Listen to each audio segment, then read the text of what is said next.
Hello everyone. Good morning or afternoon.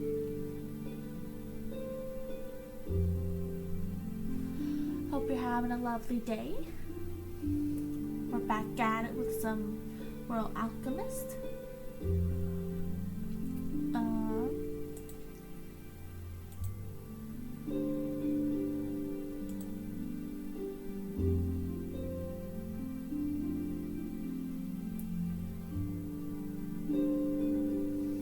I don't remember synthesizing it, but cool.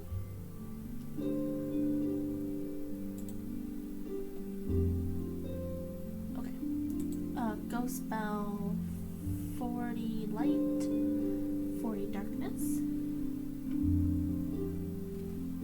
The music is so loud.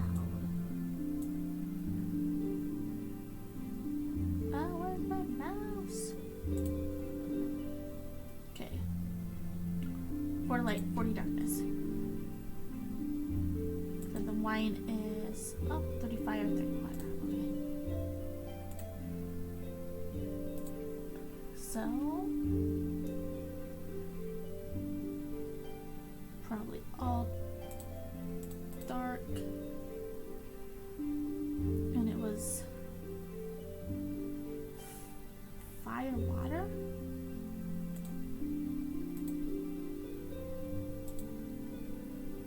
Yeah, fire water.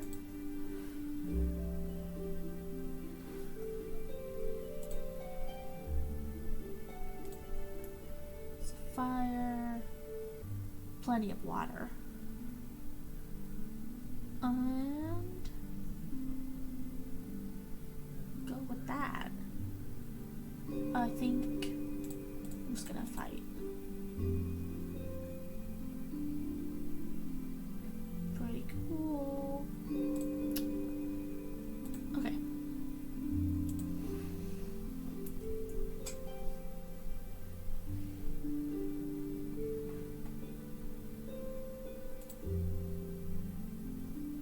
The corridors near my study are all but deserted.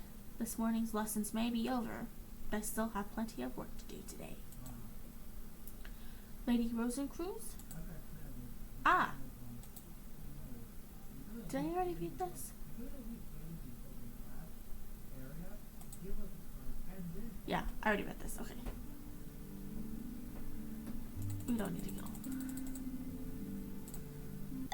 No! No! Okay. I think we still need to do darkness. Yeah. And then that's gonna be the same, I believe. Okay. This is new. Of course. I collect the item from the chest I've been keeping in it. When I lift it out of the dark container, the fabric catches some light from the windows and shimmers like a unicorn's coat. A small gasp escapes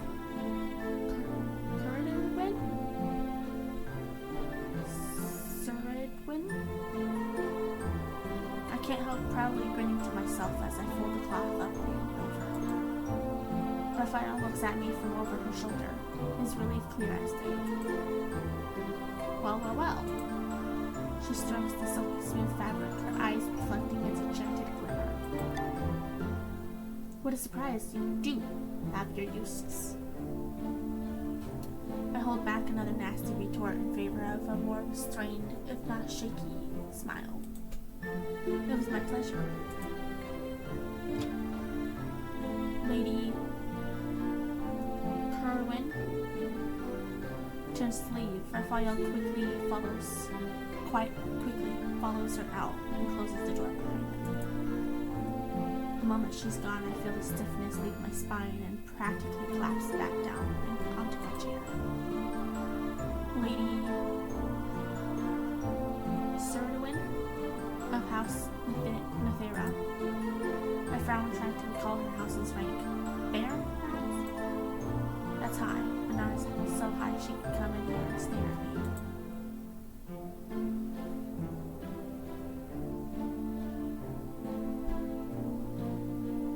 A sigh escapes my lips and I force myself to relax. If I want the nobles to be happy, I should try to keep her happy too.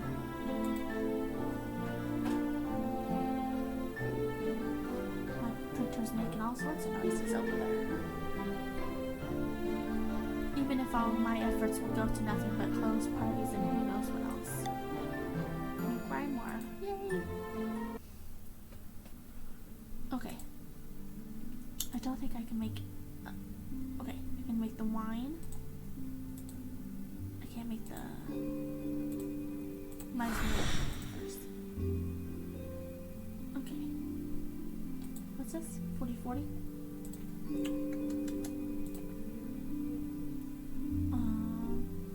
Okay. Oh, I need 9 more? Okay. I'm gonna go back to darkness, I feel like.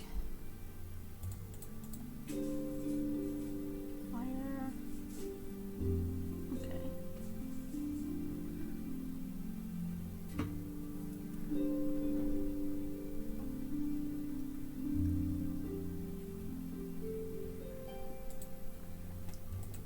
Hopefully I'm doing it right. Light, darkness, yeah. Hopefully I will get that in time.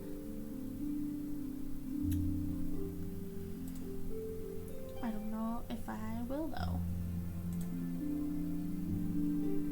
Guess we'll see. Okay. Well, if it doesn't happen, the palace is abuzz this morning, and with cause. The Marenian ambassador is due to arrive soon. It came as no surprise that each prince had, one after the other, sent their regards and regrets for not attending today's lesson. With no classes to teach, I have little to do but join the curious onlookers out in the palace halls, who are all hoping to catch a brief glimpse of our esteemed guest. The Marenian ambassador's carriage just arrived. Her entourage is tremendous. We have reserved the entirety of the East Wing for her. Her being Lady Gabrielle. I've only ever heard of her, the youngest I remember of Maren's Council of 5. Everyone from the Lord to converse in the street shares whispers regarding our future. So far, Maren and Eskia have enjoyed peace. But death changes many things. How the late king is passing and the one who succeeds him will affect the two countries is the main question in all of our minds. I follow a group of servants to a quarter line with guards, all standing at attention in anticipation of the ambassador's arrival. The crowd of servants respectfully parts, giving me access to the front of the group. Like the rest, I cannot help my natural curiosity. As time passes and expectations rise, the whispers reach a crescendo. I spot the impressive entourage making their way down the corridor. In a split second, a cool silence follows over the crowd. Surrounding Lady Gabrielle is a bevy of nobles, a great many of them, no doubt, members of her entourage, and many more are hoping secrets. I spot Lady Ishbel among them, showing her frightened her style of the world, but my eyes invariably turn toward the ambassador herself. Ah, she's pretty. Crowned by stunning crimson hair pulled back in a practical ponytail, Lady Gabrielle's youthful features are startling in their beauty, and no doubt amaze all who look upon her. Tongue-tied. Never would I have imagined her on the Marian Council so five at such an age, but here she stands, representing both her king and her country. Oh, she is a beauty. She has a captivating smile and intelligent eyes, but bubbling underneath the surface, something cold, smooth, impenetrable.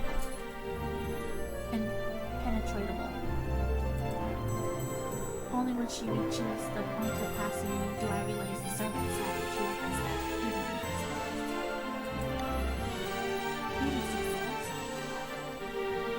I would join them and step back, but I am no servant. As they approach, the ambassador glances up and we lock eyes for the briefest of moments. Her lips quirk, but the smile remains the same. She raises a curious eyebrow and I offer a smile in return, stepping back just enough to bow in respect. She inclines her head as well, and then briefly cranes so she can follow me with her eyes as her party passes by. Just as quickly as they were there, they were gone. The servants disperse back to their duties, chatting excitedly among themselves. I, however, am left with an image of the young ambassador hovering on my mind. As I slowly stroll to the library, I can only wonder how the late king managed to keep memory at a distance for such a long time. Whatever his methods were, I had a feeling as scales last change.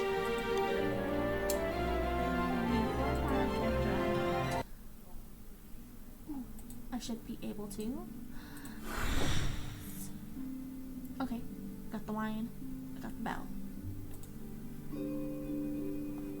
Wood and wind. I can't. Oh, I can. Let's see. A large number of birds have been making things difficult for Spalor's farmers.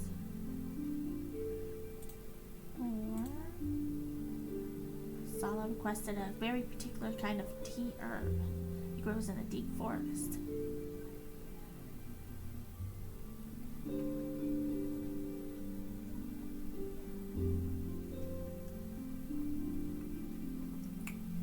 Well, let's do it then.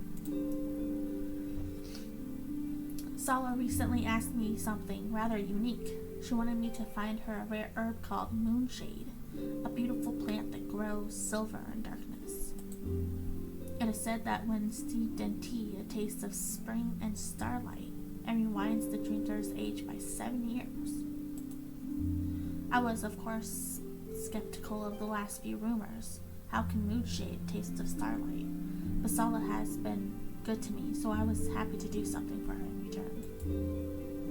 The forest in which the plant grows is steeped in magic and rife with dangerous creatures, hence why Sala could not retrieve the herb herself.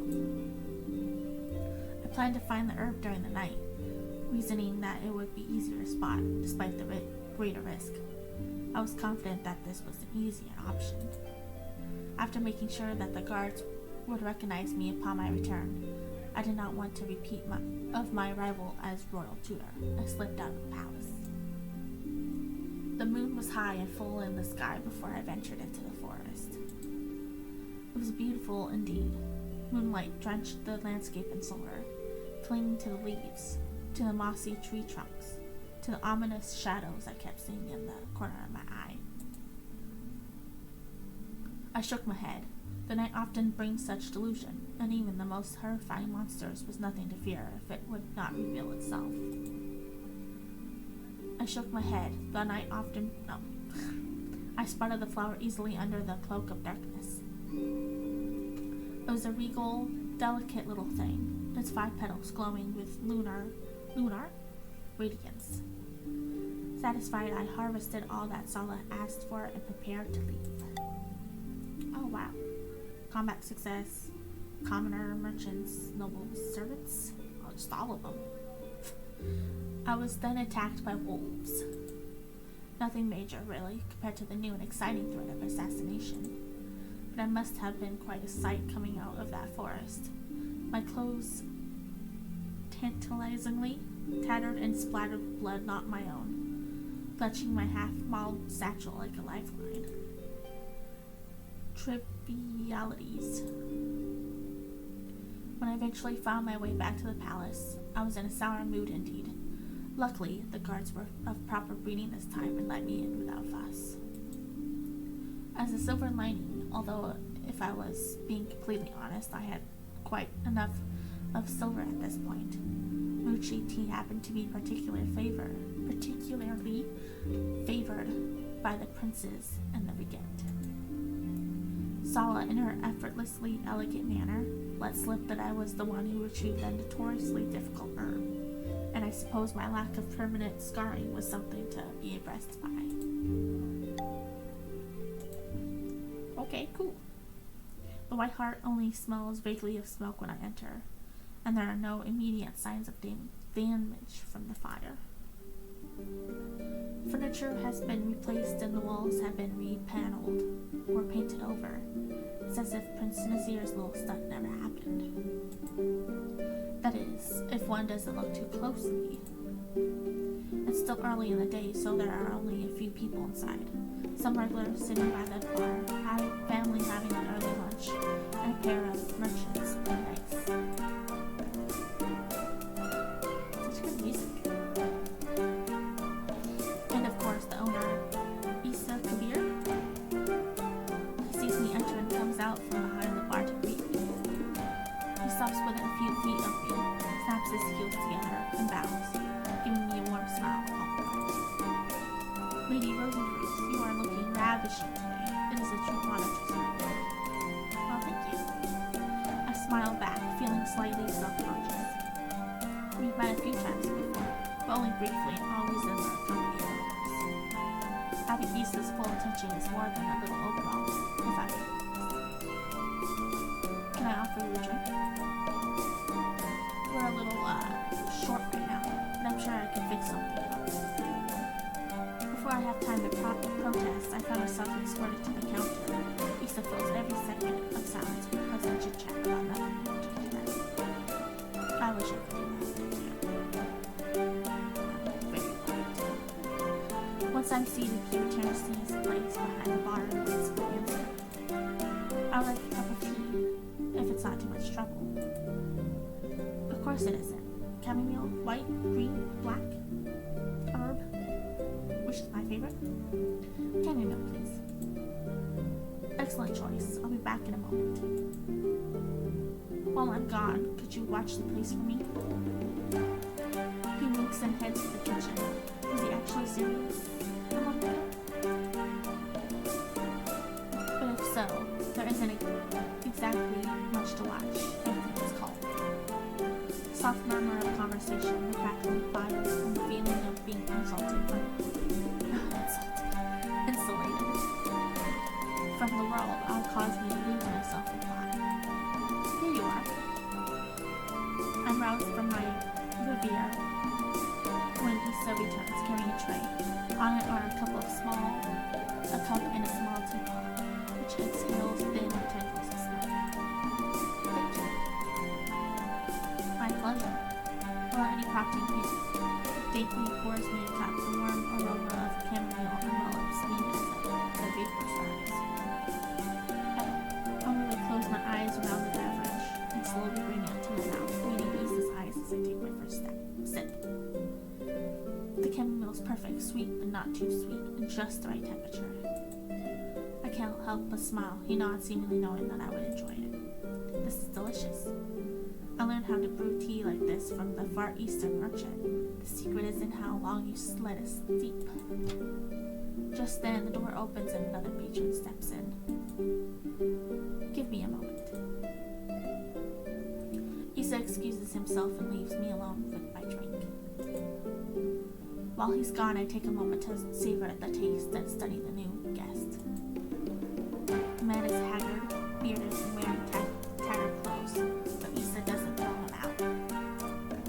Instead, he finds the man a place to sit and chats with him as amicably as anyone else. After a while, Isa leaves, then returns with a bowl of steaming hot soup and sets it down in front of the new customer. After making sure he's comfortable, Isa returns to me with an apology and quickly sincere like you so much. You flatter me, but I'm glad he finds the tavern comfortable. Maybe a little too comfortable sometimes. The tavern owner laughs, then glances at a nearby wall that is still stewed black. I wince, but he seems almost amused. Actually, about that. I reach into my bag and produce a bottle of fruit wine, one of the many that Nizir bought in this conversation. His Royal Highness felt rather awful about the damage, and thought it was only fair he replenish your stock. There are another 10 boxes on the way. 10 boxes of wine. Damn.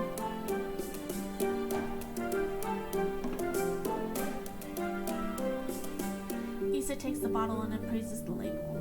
He doesn't seem too excited about what he finds, but he finds it nonetheless. At the very least, he seems grateful when he turns back to me. A very passable vintage. This will go a long way. Issa moves to put away the bottle, but I stop him by putting my hand on his. He looks at me with raised brow. Try it. Oh, I'm already familiar with this writer. They're renowned for consistency above all else. That means their wine tastes rather common, as I was saying. I smile patiently. Please, I insist to try it. Very well. Tavern owner looks at me curiously as he uncorks the bottle. Once he has, he takes a quick sniff of its contents. When it doesn't smell like he expected, Issa's expression changes.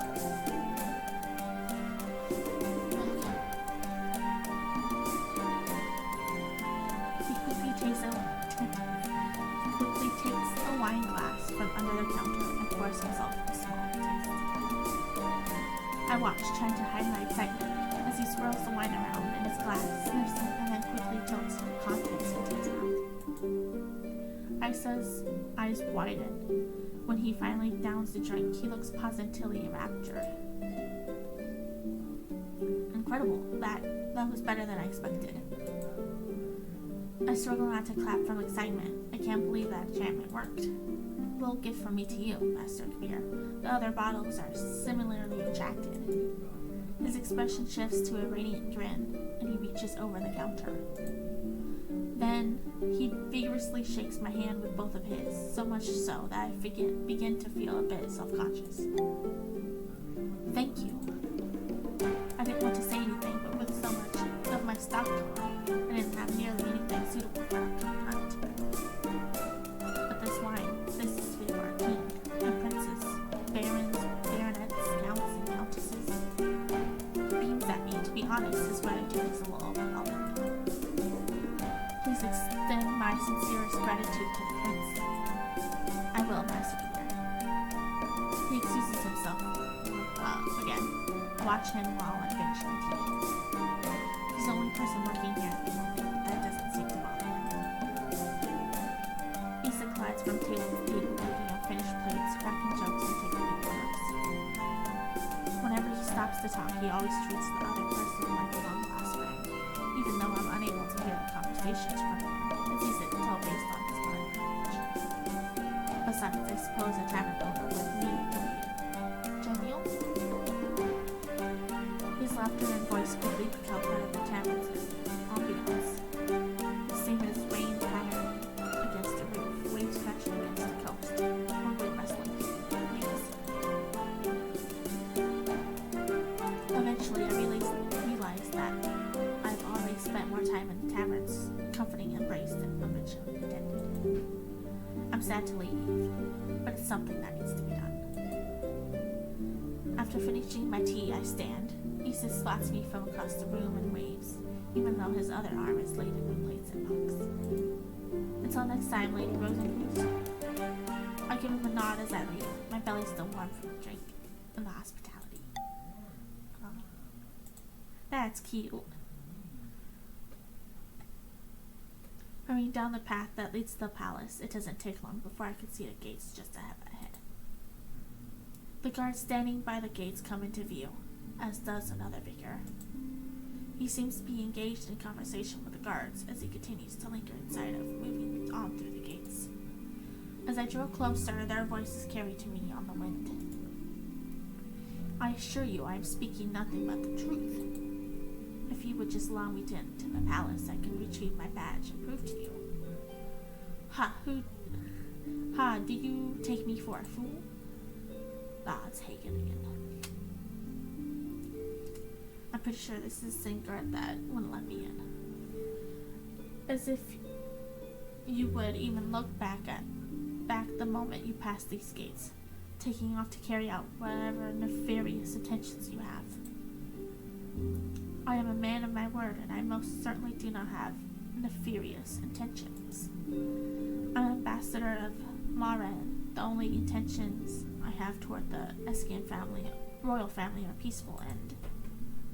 Yeah, sure you are. You see, I'm a man of my word as well.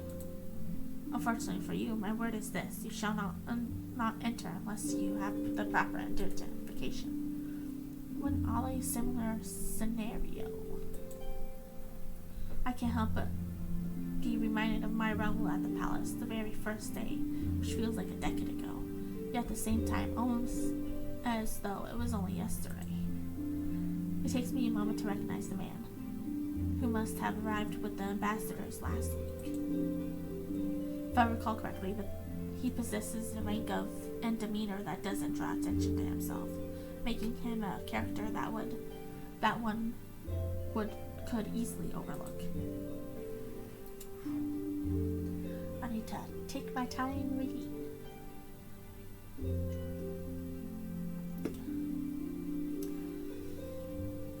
Even I am drawing a blank trying to call to mind his name.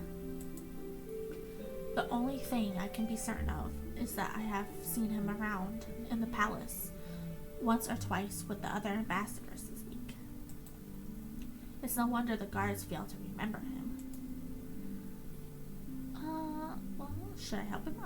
Yeah. We were in that situation, and we got help. It wouldn't do to leave him floundering in distress at the front gates, concerning he is an ambassador. I hurry up to them, interrupting their standoff, and I address the... I just can't pronounce that word. Marenian? Noble. My lord, may I be of help? The noble turns to me, and as he meets my eyes, a glint of recognition...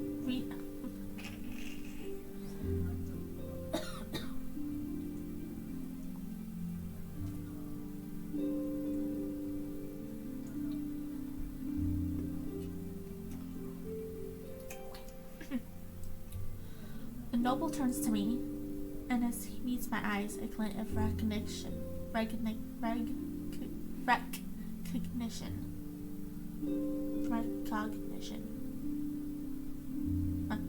enters his. His face lights up with delight, and he steps closer to me. Lady Rosencruz, you cannot imagine how happy I am to see you. The guard, meanwhile, looks less than thrilled at my arrival. He narrows his eyes with a sigh while muttering under his breath. Of course it's you again. I trust you have been well, Hagen. Hagen averts his gaze, brows furrowing deeply. At least he doesn't make any nasty retorts. So he has acquired some manners, at least.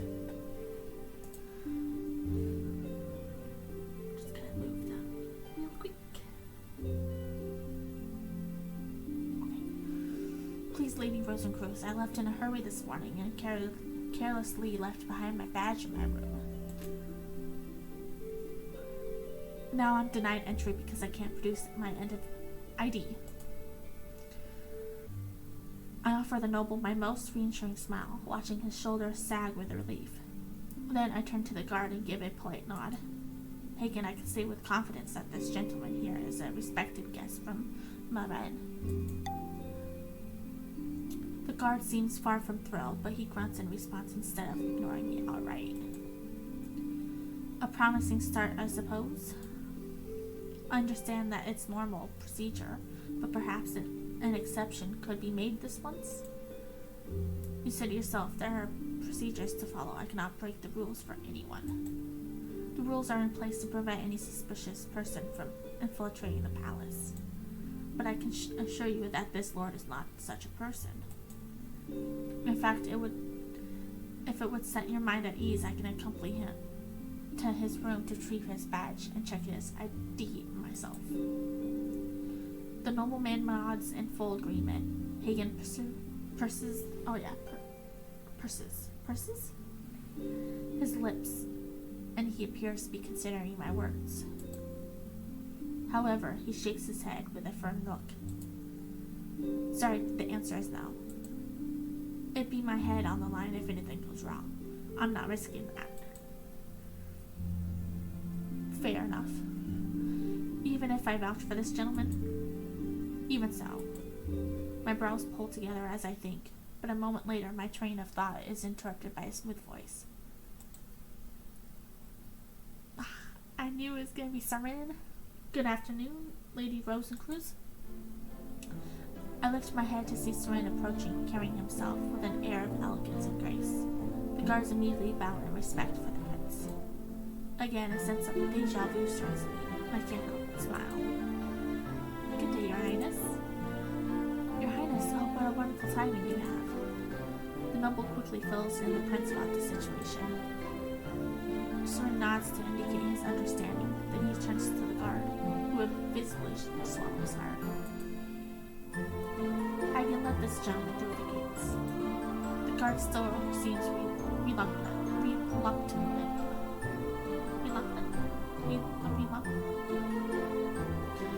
Eyeing the noble with suspicion. Your Highness. Sarin's smile fades almost why is there so many hard words? Imperceptibly. And he lifts his chin. The aura around him seems to shift, a hint of authoritativeness seeping into his movement. This time, the guards share a look before scrambling to do as Sarin orders. The noble soon hurries through the gates after giving his thanks for Sarin's help. You certainly have a remarkable penchant for appearing before these gates as the perfect moment and lending a hand to us maidens in distress. A small, humble smile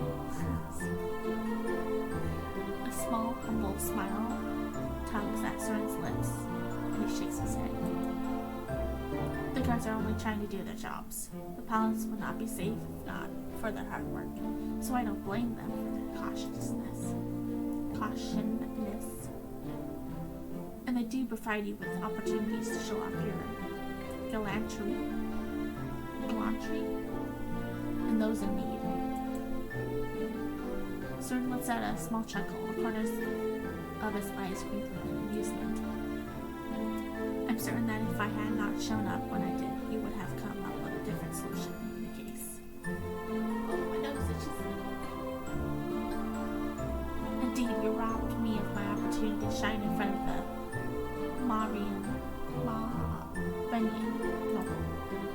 How will you compensate? Once everything with the upcoming peace negotiations is settled, we shall look for an opportunity. With a nod, he gestures toward the waiting gates of the palace. I am afraid my duty is away. For now, please excuse me. Of course, Your Highness. With another nod, Prince Sarin steps under the towering arched gates and soon disappears from sight.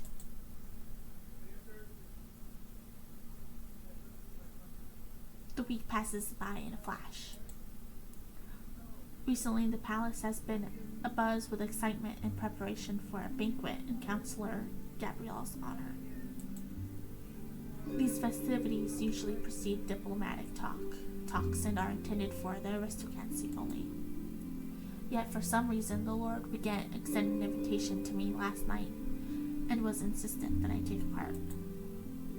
When evening falls, I get dressed and ready. Then, as I make my way to the banquet hall, I can't help but feel somewhat awkward. I'm certain I'll be the only person arriving alone, and I'm already out of place. Regardless, I arrive early because it's only appropriate to do so.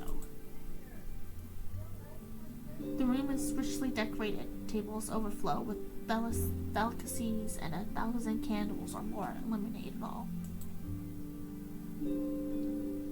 After I take it all in, the somewhat confused master of ceremonies emerges and leads me to one next to several minor nobles. Unfortunately, I recognize them as the men who regularly gossip in the corridor. They recognize me too, and the fact that we're seated so close together doesn't reflect well on them. After all, I'm not Eskian nobility. The men start whispering amongst themselves, but I ignore it. Instead, I watch from afar as the higher-ranked nobles in the royal family makes their entrances.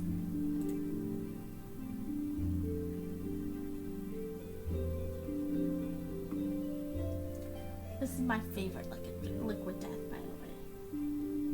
Cherry Obituary. Tastes very good.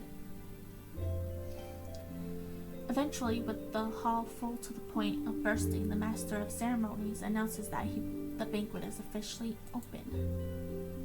The Lord gives a brief speech, but I can't hear a word, partially because of the distance between us, partially because the nearby nobleman can't stop gossiping. Thankfully, I can only make out snippets of their conversation. But then, that simply isn't true. I saw with my own eyes. Even though the food is absolutely delicious, it's strange to be surrounded by Eskia's entire upper crust, especially since I wasn't invited by one of the princes. After what feels like an eternity, the dinner is over. I stand and decide to see if I can spot at least one familiar face. Okay.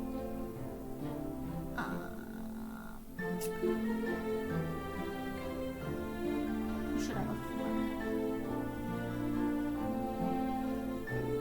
Well, let's... Okay. I think Orleus doesn't like us still. Nazir. Or Seren. Well, Seren. Let's go Seren. I decide to look for the Crown Prince, though I suppose it's a fool's errand at an event like this. I forgot her name.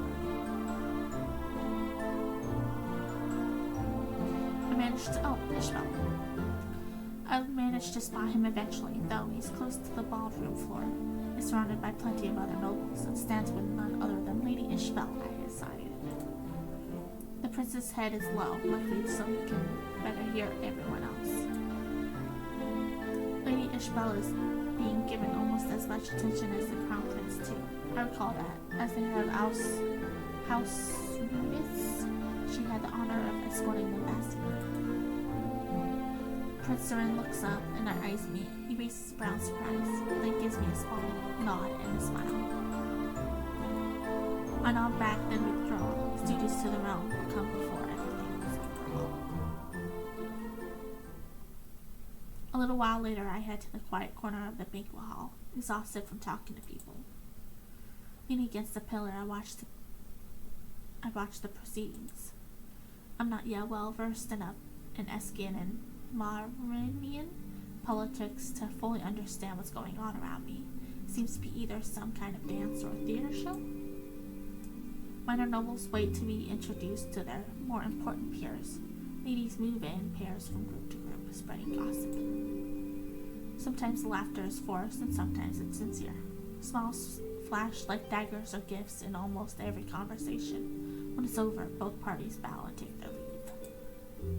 I watch the princes navigate the ballroom, each in their own way. There's Prince Seren's quiet statesmanship, Prince Nazir with his impenetrably thick skin, and Prince Orleus, who incongruously charms his way through. Good evening, Lady Rosencruz. Raphael's sudden appearance at my side pulls me out of my thoughts. I glance at him and note that he's still wearing his uniform. Good to see you, Raphael, the Lord again invited me. I smile and he nods in return, though he makes no move to leave. Are you working tonight? Yes, it almost feels like the old days. Raphael smiles in fond reminiscence before swooping.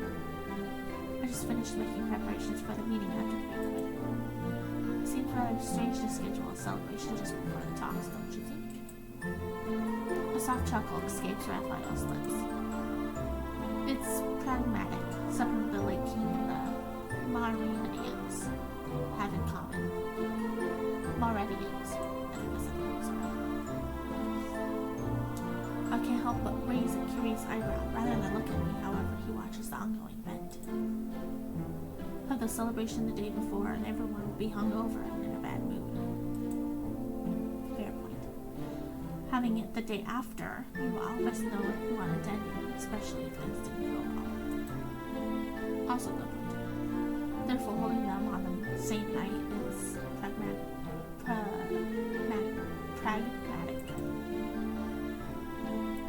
I frown and look at nearby groups of nobles. One woman plucks a wine glass from her husband and starts angrily chiding him. In one of the other corners, 3 noblemen sit at a table that's been cleaned and plates and cutlery. Ledgers are thrown out, so I suppose they must be preparing for the negotiations.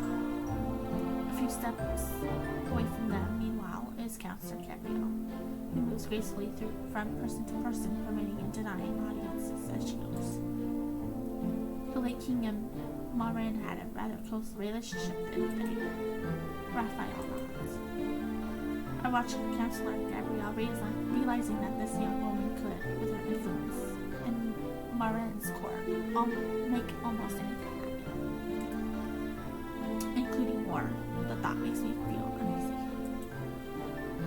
I have to ask, how has Eskia remained independent for so long? Marin has one of the largest standing armies in the whole region, which they are not free to use. And surely some grousing might be enough to keep things stable, would it? The late king was a very charismatic man, Lady Rosemeads. I was young, but I remember how scared people used to be of Marin. Raphael frowns, but then composes himself and shakes his head.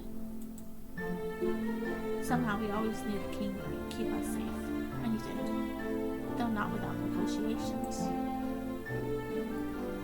Are you familiar with the Gronos Accord? I shake my head. The Gronos Accord gives Marin access to sea trade through a single port in Eskia, located in Gronos. The Marianas sent one member of their royal family to our lands, and he became the Duke of Gronos to manage sea trade between Marin and the East. In fact, he's the first one to be granted a dukedom since.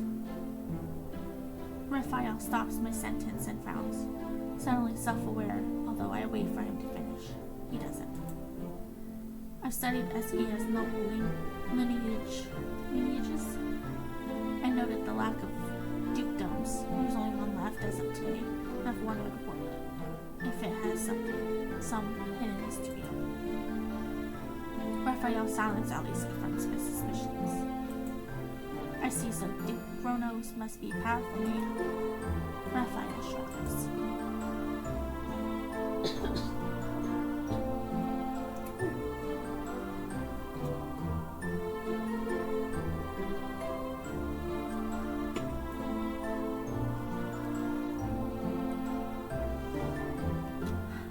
He's still an Eskian subject, but he's also an important liaison between our two kingdoms.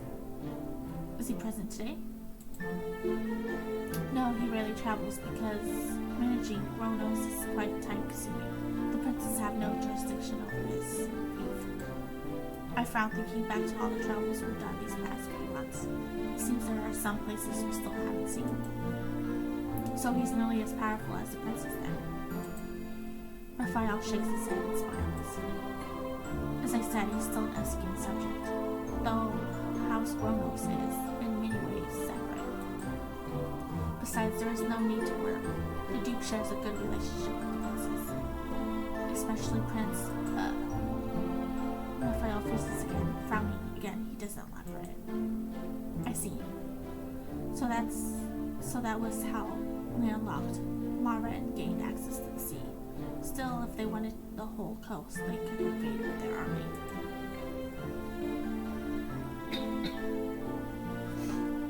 I hope the goodwill the king built up will remain after his death. I say it quietly, and Raphael's expressions turn serious. So do all the nobles here. Truth is, the hours to follow will be incredibly important for Eskia's future. Silence falls over us, so I look at the nobles again. Somehow I'm reminded of how young Eskia is, how fragile, how filled with secrets and fear, and how the young princes have been thrust into it all, expected to live up to their father's example. Please excuse me. Before I have time to wonder why Raphael suddenly retreated, I look and notice Counselor Gabrielle moving toward us with a purposeful stride. I strain up watching her approach. She sheds her followers and hangers on with practiced ease, so she is alone by the time she stands in front of me. Lady Gabrielle. Her smile is appreciative and amused at the same time. Lady Rosencrantz, I have heard much about you. You have? I tried to hide my surprise and fell miserably. Counselor Gabrielle. Yeah. Gabrielle. Eyes light up with glee at my floundering, so I flush. I invited you, didn't I? Oh. That explains why the Lord again invited me, I suppose, but why did she do so? In that case, thank you.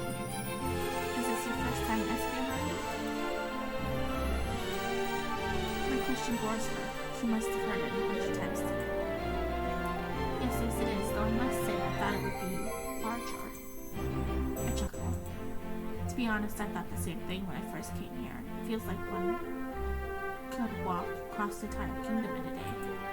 Even still, Eskia is much larger than where I come from. Not that I'd say that. It is my turn to ask you then. Is this your first time Eskia? Yes, I first arrived after receiving my appointment as a royal tutor. Counselor Gabrielle inclined her head, drawing eyes lingering on me for too long to feel comfortable. She raises an eyebrow, her smile, meanwhile, borders on impertinence. Understand that you are a member of the High Council now.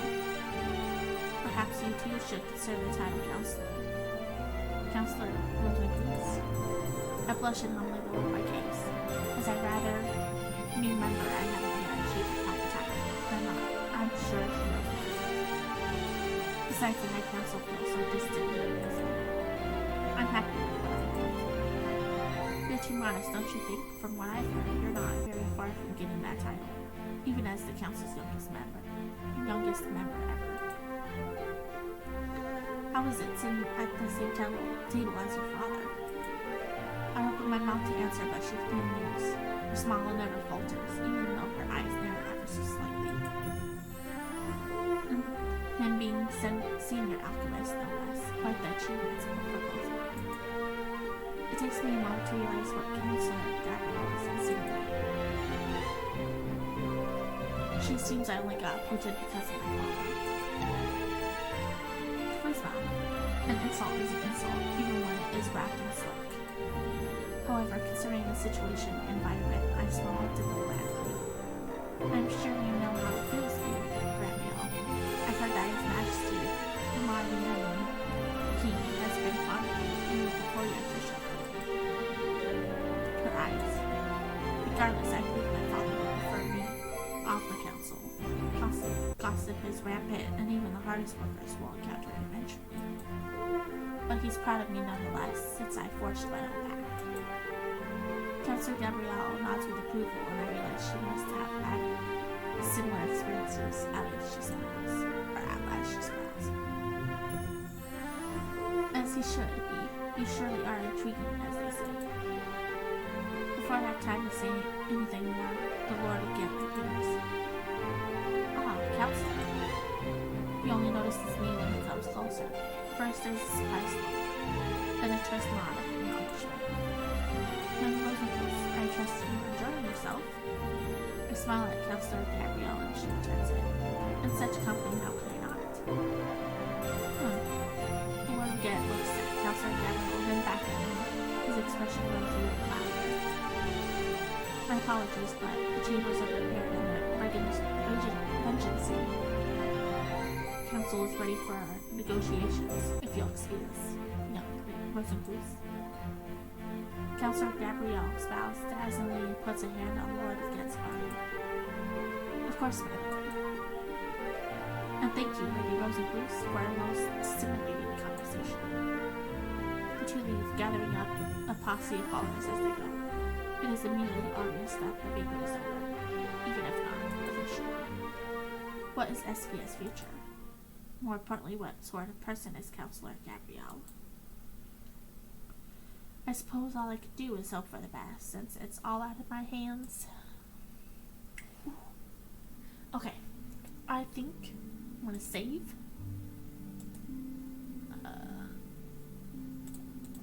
There we go. I'm gonna save, and that will be it. I think next time is the bell.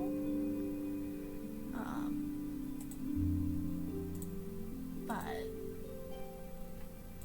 yeah, we'll see what happens in the next episode. Thank you so much for watching. Don't forget to like, comment, and subscribe. And I'll see you later. Bye.